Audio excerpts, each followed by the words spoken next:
કે ગરીબ બાળકની પ્રાર્થના ચીઠી પ્રતિ શ્રી ભગવાનભાઈ ઈશ્વરભાઈ પરમાત્મા શંકર ચક્રવાળા સ્વર્ગલોક વાદળાની વચ્ચે મુકમ આકાશ.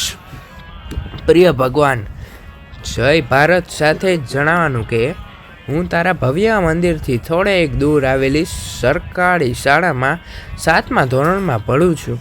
મારા પિતાજી દાણા ભીટમાં મજૂરી કરે છે અને મારી માં રોજ પારકાના ઘરમાં કામ કરવા જાય છે. હું શું ભણું છું એની મારા મા બાપને કે મને ખબર નથી.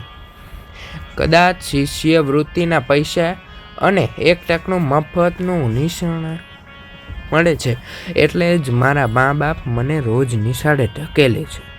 ભગવાન, તને 2-4 સવાલો પૂછવા માટે જ આ પત્ર લખી રહ્યો છું. મારા સાહેબે કીધું હતું કે તું સાચી વાત જરૂર સાંભળજે એટલે તને બધું પૂછી રહ્યો છું. પ્રશ્ન 1. હું રોજ સાંજે તારા મંદિરે આવું છું અને સવારે નિયમિત નિશાળે જાઉં છું. અમે તો તારા વહાલા બાલુડા છીએ, તો પણ એ ભગવાન તારી ઉપર આરસ પહાડનું મંદિર છે, એસી છે અને મારી નિશાળ પર છાપડું પણ કેમ નથી? દર ચોમાસે પાણી ટપકે છે. આ મને સમજાતું નથી, તું સમજાવજે હો. પ્રશ્ન 2. હે ભગવાન, તને રોજ 32 વારના પકવાન પીરસાય છે ને તું એ ખાતોય નથી અને હું દરરોજ બપોરે માધ્યાહન ભોજનના 1 મુઠ્ઠી ભાતથી અડધો ભૂખ્યો ઘરે જાઉં છું. આવું કેમ? પ્રશ્ન 3. મારી નાની બહેનના ફાટેલા ફરાક પર કોઈ થીગડું નથી મારતું અને તારે રોજ પંચરંગી નવા વાઘા.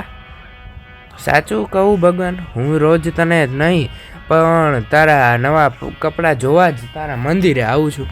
પ્રશ્ન 4. તારા કોઈ પણ પ્રસંગે લાખો માણસ તારા મંદિરે જ સપાતા નથી અને 26 જાન્યુઆરી કે 15મી ઓગસ્ટે જ્યારે હું 2 મહિનાની મહેનતે તૈયાર કરેલું દેશભક્તિ ગીત રજૂ કરું છું ત્યારે મારા સામે મારા શિક્ષકો અને થોડાક બાળકો.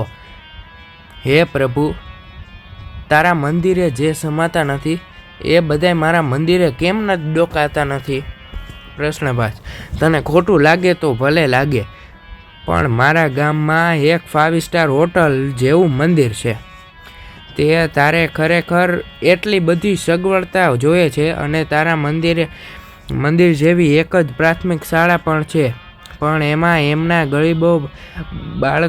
ગરીબના બાળકોને ભણવા ન મળે. એવું શા માટે? પ્રભુ, મેં સાંભળ્યું છે કે તું તો અમારી બનાવેલી મૂર્તિ છો, તોય આવી જલજલાટ છીએ, તોય અમારા ચહેરા પર નૂર કેમ નથી?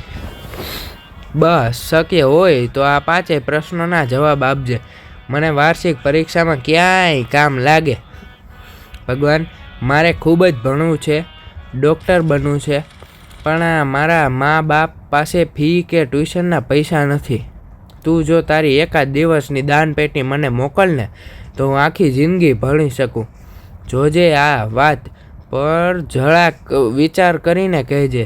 જોકે હું જાણું છું કે તારે પણ ઘણાઈને પૂછવું પડે એમ છે, પરંતુ આ વર્ષમાં 7મા ધોરણની વાર્ષિક પરીક્ષા વખતે જો તું મારા પર ધ્યાન નહીં આપે તો મારા બાપુ મને સામને ચાવાળાની હોટલ પર રોજ 5 રૂપિયાના ભવ્ય પગારથી નોકરીએ રાખી દેશે ને પછી આખી જિંદગી હું તારા શ્રીમંત ભગવતોને ચા પાઈશ, પણ હા, તારી હારે તો કીટા જ કરી નાખીશ.